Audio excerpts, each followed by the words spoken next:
Assalamualaikum warahmatullahi wabarakatuh.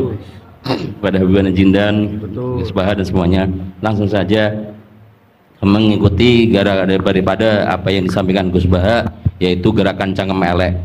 Alhamdulillah tempat kita di daerah Bogor khususnya bertempat yang berseberangan dengan beberapa faham yang macam-macam, dan itu mustajab gerakan cangkem elek untuk menghadapi mereka. Ngoten Gus. Terus kula nggih nyuwun ijazah terus mewakili sedaya, dan yang kami kalih mumpung teng mriki kan ingkang didhawuhaken Gus Bawau fasilitas dinggo fasilitas nyuwun fasilitas ijazah ngrungokke tafsir Jalalain ingkang teng YouTube.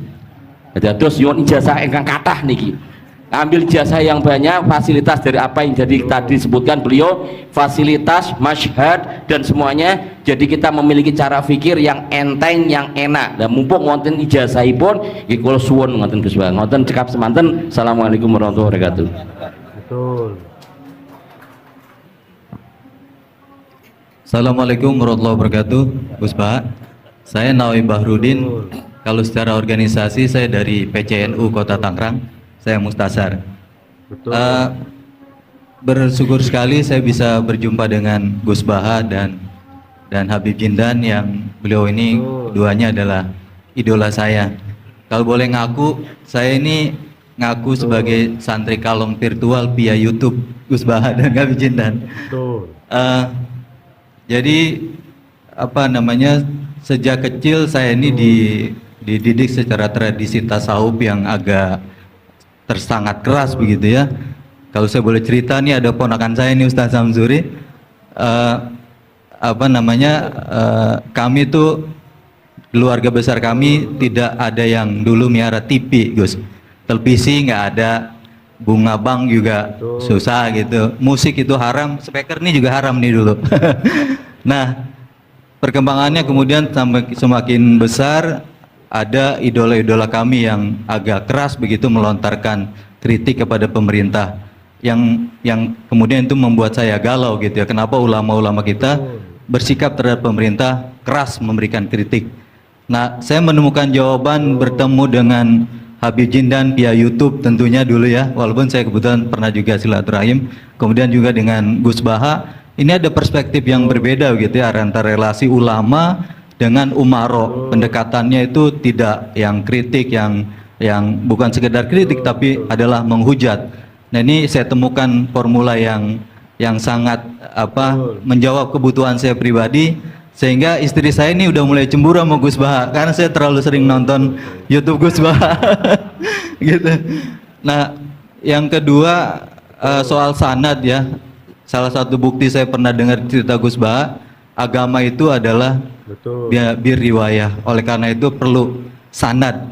Nah saya merindukan bersanad dengan Gus Baha nih, tapi kan saya bukan santri yang secara langsung, oleh karena itu dalam kesempatan ini saya ingin minta rukhsah sebetulnya Gus dan Habib.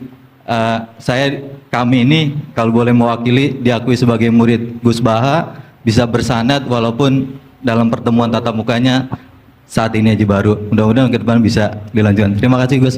Assalamualaikum warahmatullahi wabarakatuh. Nggak apa-apa Ustadz, sahabat aja sekali ketemu Nabi langsung jadi sahabat kok. Baik, Gus Baha barangkali duluan. Abdurrahman Sahal, Yai Ustadz Nawawi. Iya, apa saya Gus? Betul. Begini ya, masalah cangkem elek tadi ya. Bakat tuh sampean? Sudah, alhamdulillah sudah bakat. Karena kalau lewat Habib kita tidak pantas, beliau biar sempurna saja, tidak usah sanad itu. Jadi begini, dulu ketika Sulhul Hudaybiyah, Hudaybiyah itu kan umat Islam sedikit sekali, terus dipaksa untuk pulang dari Mekah, tidak boleh umroh. Terus sahabat berkomitmen berani mati bela-belain Rasulullah Shallallahu Alaihi Wasallam. Ketika berani mati ini digojlok sama orang musyrik. Jangan-jangan setelah kami perang betul, kamu meninggalkan Muhammad. Ini yang omongannya orang musyrik. Abu Bakar, itu semua ulama tahu kalimat itu, cuma tidak usah diterjemah. Umsus bidrollat katanya. Itu padahal Abu Bakar yang ngetikan itu. karena memang ekstrim. Terus kedua, ada orang Bedui itu ngukur seorang nabi itu dengan hal-hal yang kurang baik. Misalnya begini, ya Muhammad, kamu ngeklaim tahu berita langit, coba unta saya yang hilang itu di mana? Katanya tahu berita langit, sekarang tahu nggak unta saya hilang itu di mana? Mobil saya di mana? Begitu juga ketika untanya hamil, bunting itu tanya, Muhammad, kalau kamu nabi katanya tahu berita langit, kamu tahu isinya yang di unta saya ini? Itu ada sahabat yang saking nggak kuatnya demi bela nabi itu, udah kalau tanya gitu tanya saya terus. Terus si tadi orang tadi dibilangin sahabat, nazauta 'alaiha fakanat minha sakhlah. Jadi intinya ini Habib Jintan biar senyum-senyum aja. Jadi intinya kadang ad-difa sama orang-orang gitu mau tidak mau nggak ada pilihan itu. Kalau yang ma'ruf di Quran ya uffil lakum wa lima ta'buduna min dunillah. Jadi ketika Nabi Ibrahim, ini sering saya patah-patah supaya tidak paham semua karena ini sanad kurang baik. Tapi kebutuhan itu. Biasanya yang minta itu yang jenisnya ya, seperti ini ya. Yang sudah cangkem elek cuma butuh legitimasi gitu. Jadi dia butuh nggak tanggung jawab, dilimpahkan ke saya. Kalau saya kalaupun salah kafaroh saya banyak. Saya kan ngapalin Quran. Kalau orang itu hafal Quran, inna wa ta'ala la yu'adzibu qalban wa al Quran. Kalau kamu sekali salah, adabnya banyak. Kalau saya punya penawar banyak itu. Betul. Jadi faja'alahum judadan tadi. Siapa yang memecahi berhala ini? Kata Ibrahim, ya yang bawa kapak. Kenapa mecahin? Mungkin sentimen dia ingin disembah sendiri katanya. Tanya yang bawa kapak. Kata orang-orang kafir, kamu kan tahu berhala itu tidak bisa ngomong, masa disuruh nanya gitu. Otak kamu di mana? Nggak bisa ngomong, nggak disuruh nanya. Otak kamu di mana? Ibrahim balik. Ya balik apa? Balik ngendikan, balik mengatakan uffil lakum.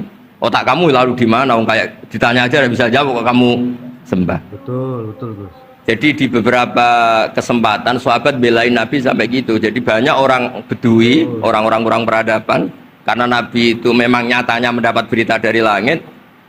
Mereka terus itu dijadikan alasan. Unta saya hilang di mana Muhammad? Ini di mana? Unta saya ini hamil itu bentuknya kayak apa? Katanya kamu tahu berita langit. Masa gini aja enggak tahu? Ya terus tadi. Tidak tahu sahabatnya mungkin kayak jenengan enggak tahu saya. Terus dia ambil. Udah tanya saya aja. Nazauta 'alaiha fakanat minka minha sakhlah. Nazauta itu sudah paling anaknya ya kayak kamu lah, kamu yang nazauta 'alaiha, enggak usah diterjemah nazauta 'alaiha itu. Tapi potongan-potongan gini tahu kira nazauta 'alaiha itu kayak. Artinya ya memang dalam banyak hal memang nggak bisa dihindari hal-hal seperti itu. Ya tapi tentu yang suasananya ilmiah bukan hadun nafsi ya, suasananya yang ilmiah bukan apa? Hadun nafsi. Karena kadang-kadang memang mau tidak mau kayak ya tadi orang-orang yang menghujat Nabi, orang-orang yang apa itu. Kadang-kadang paling efektif itu ya jawab seperti itu. Ya, jawab seperti itu sudah berapa tadi? 3 kan? Nah itu bukti bahwa kadang-kadang itu nggak ada pilihan dalam menjelaskan. Ya, nggak ada pilihan dalam menjelaskan. Ya, maksudnya seperti itu, tapi tidak tahu saja. Daripada anggap Wijidan kan kasihan. Saya aja yang jawab. Nah, terus tadi yang Jalalain rutin sanad saya memang sebetulnya kalau saya boleh milih di mana-mana sanad tuh ngajinya utuh. Saya dulu ngaji Mbah Mun itu mulai Jamul Jawami, Fathul Wahab banyak. Sebagai keluarga Quran, bapak saya itu hafal Quran tuh kayak Fatihah, ma'ruf itu di daerah saya. Tidak ada orang hafal Quran kayak Fatihah kayak bapak saya itu. Makanya tradisi keluarga kami memang Quran. Terus babah kami juga dari ulama Lasem, Habib Jitan pernah rawuh di mbah saya. Kebetulan pondoknya mbah saya namanya juga Al-Fakhriyah, Bebe. Jadi karena kalau konstruksinya tidak khatam seperti ini namanya ijazah amma. Ijazah amma ya cukup lah buat rame-rame. Tapi secara keilmuan itu masalah karena konstruksinya belum selesai. Makanya tadi saya senang Habib Jitan ketika cerita ada orang ngajar lumak. Usul fikih itu perangkat yang mau tidak mau untuk alat tafsir. Misalnya begini, wa antasma'u bainal ukhtain, tidak boleh mengumpulkan perempuan 2 yang kakak beradik jadi istrinya 1 orang. Betul. Itu bainal ukhtain itu min itlaqil ba'di wa iradatil kul, yang dimaksud Allah adalah mengumpulkan 2 orang yang ada hubungan mahram. Coba kalau kita misalnya bikin gerakan kembali ke Quran, berarti yang haram hanya antasma'u bainal ukhtain. Padahal yang haram adalah bainal mar'ah wa ammatiyah wala bainal mar'ah wa khalatiyah wala bainal mar'ah wa jaddatiyah. Pokoknya 2 perempuan yang ada hubungan mahram tidak boleh dikumpulkan dalam satu pernikahan. Bayangkan kalau orang tidak ahli usul fikih kemudian dia mentafsirkan Quran, terus dia hanya pegang wa antasma'u bainal ukhtain. Itu juga anak tiri. Ada aturannya, lafadz yang keluar karena ghalib itu tidak punya makna. Misalnya begini, anak tiri yang nggak boleh dinikahi adalah waroba ibu kumulati fi hujurikum, anak tiri yang serumah. Padahal anak tiri serumah tidak serumah, kalau ibunya sudah kamu kumpulin kan tidak boleh dinikah. Lalu kata fi hujurikum di sini adalah yakhruju makhrujal ghalib. Ya umumnya anak tiri itu serumah, tapi bukan punya ikatan apa? Hukum. Nah, hal seperti itu kan riskan kalau kita tidak mengaji usul fikih, apa kaidah fikih. Misalnya gini, ada ular di dalam, terus kiainya bilang, Jamal ambilkan tongkat. Terus kamu karena nggak dipanggil namanya, terus nggak ngambil tongkat. Oh yang dipanggil Jamal bukan saya. Ini santri geblek dah. Sebenarnya kata manggil itu qaulun nabi li ahadin min ashabi itu qauluhu lil jami'. Yang hal-hal yang baik, yang darurat siapapun yang bisa melakukan harus melakukan itu meskipun nggak dipanggil. Coba semua wiridan, ya Mu'ad inni uhibbuka. Fakul dubura kulli sholatin Allahumma a'inni ala dzikrika wa syukrika wa husni ibadatik. Sebagai riwayat fala tada'anna dubura kulli sholat. Terus kamu bilang nama saya ada Mu'ad. Berarti tidak kena ijazah itu. Betul. Itu harus ada analisis usul fikih. Kalau enggak ya habis kita. Semua wiridan tuh ya Abu Hurairah, ya Mu'ad, ya Aba. Nah, terus kamu, saya ada yang di waksiati Rasulullah, ada yang diijazahi, ada bisa. Jadi masalah sana tuh maunya kalau sampean orang baik, ya semua kebaikan tuh saya ijazahkan. Ya tapi tentu beda yang ngaji betulan sama yang ngaji begini-begini itu. Betul. Ya memang seperti itu, karena kalau ingin jadi ulama konstruksinya memang harus utuh. Ya. Karena tadi ada usul fikih, ada kaidah fikih, ada macam-macam kayak tadi wa antas ma'u bainal ukhtain. Itu ya zaman Nabi Sugeng sudah nambahi wala bainal mar'ati wa amatiha. Tidak boleh menikahi istri dan budenya atau bulenya. Nah, kenapa Nabi tidak bilang wala bainal mar'ati wa jaddatiha? Kayaknya orang kelainan kalau kepikiran seperti itu. Loh kalau bule itu masih masuk lah. Ya misalnya istri kamu 17, bulenya 27 kan, kok cantik budenya kan masih bisa mikir gitu. Tapi kalau istri kamu 20, mbahnya 80, kok kepikiran itu kan. Sehingga di hadis memang hanya wala bainal mar'ati wa ammatiha, wala bainal mar'ati wa kholatiha. Nabi tidak mengatakan wala bainal mar'ati wa jaddatiha. Kayaknya kalau orang normal tuh tidak kepikiran itu. Ya tapi apapun itu nyatanya Quran hanya wa antas ma'u bainal ukhtain. Itu kalau nggak dijelaskan pakai usul fikih, ini min itlaqil badi wa iradil qul secara balaghah. Ya itu kan tidak bisa. Nah, di sini pentingnya ngaji khatam. Makanya saya suka ngaji Jalalain dengan penjelasan fikih, penjelasan usul fikih, karena supaya orang itu tahu lah bahwa maknani Quran tadi seperti yang didahulukan Habib Jintan itu. Ya kalau kamu tidak menguasai betul, terus akhirnya ngomong menurut saya, Quran kok menurut saya, menurut perasaan saya tidak bisa. Kata Habib Jintan kok biroi ya sudah pesen tiket di neraka. Ngeri kan? Apalagi sudah biroi dapat penghormatan, dapat uang, dapat panggung. Islam kok menurut saya, loh ini Islam yang menurut Rasulullah, Islam kok menurut saya. Makanya ini saya fanatik bahwa kitab tadi saya tunjukkan ke Habib Jintan beberapa kitabnya Sayyid Muhammad yang menyebut mbah beliau apa supaya mudawwan. Dulu itu ada orang alim alama namanya Les bin Sa'ad. Kata Imam Syafi'i, al-Les afqahu min Malik illa annahu daya'ahu ashabuh. Imam Les secara fikih itu lebih alim dibanding Imam Malik, tapi daya'ahu ashabuh. Murid-muridnya enggak menulis. Andai kan Habib Salim tidak punya putra Habib Novel, tidak punya cucu Habib Jintan, mungkin orang tidak bakas lagi Habib Salim. Bazuber andai kan tidak punya putra Mbah Mun, orang juga tidak bakas lagi Bazuber.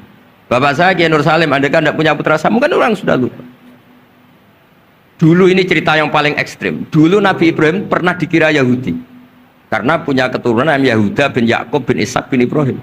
Ketika Yahuda punya perilaku tertentu seakan-akan itu dari mbah-mbahnya. Betul. Baru setelah Rasulullah SAW memaklumatkan ad-dinul hanif, ad-dinul Islam millatun hanifiyah, millata abikum Ibrahim. Baru terpulihkan nama Ibrahim. Makanya kalau dalam nasihat Arab itu kama takarroma bi Muhammadin Adnan. Dulu orang tuh nggak tahu Adnan itu siapa, Qusay itu siapa, Kilab itu siapa. Gara-gara punya cucu yang bernama Rasulullah Muhammad SAW, Sayyidul Khalqi, orang nyari-nyari Abdul itu siapa, Abdul Muthalib itu siapa, Hashim itu siapa. Akhirnya diketahui Sayyid Abdul itu orang yang ganteng, perilakunya baik. Abdul Muthalib itu orang yang pertama sering makan-makan, ngasih makan orang haji, gini-gini. dikatakan Syaibatul Hamdi karena terus orang ini dikatakan wasumia fi sulbin Nabi sallallahu alaihi wasallam dzakara wa ta'ala walabba, ini dikatakan kusoi litaqosi fi biladi atal qosiyah, terus dikatakan kilab lika surati takalubi fil ardi karena orangnya aktif sering berjuang di mana-mana. Terus jadi makanya kalau jenengan punya anak punya cucu doakan jadi orang baik karena status Anda ini tertera cucu-cucu Anda. Lho nggih misalnya bapak sampean alim terus putune nak domino di situ, mabuk-mabuk di situ. Itu dikatakan makam keramat apa tempat mabuk. Nah, makanya dzurriyyah ini penting. Makanya ketika Allah memberi hadiah pada Rasulullah Muhammad SAW kepada semua nabi, itu disebut wa ja'alna dzurriyyatahu humul baqi. Ketika dikatakan kalimat tauhid juga wa ja'alaha kalimatam baqiyatan fi aqibi. Makanya ukuran orang baik itu ya anaknya, cucunya, apa-apanya. Karena ini yang meneruskan status kita. Ya jelas ya. Itu kalau Anda ini ngaji khatam, konstruksi itu tahu. Tapi kalau udah khatam, ya hanya modal qabilna terus. Ya tapi agak apa-apa daripada sama sekali. Malah yudrakukuluh, la yudrakukuluh.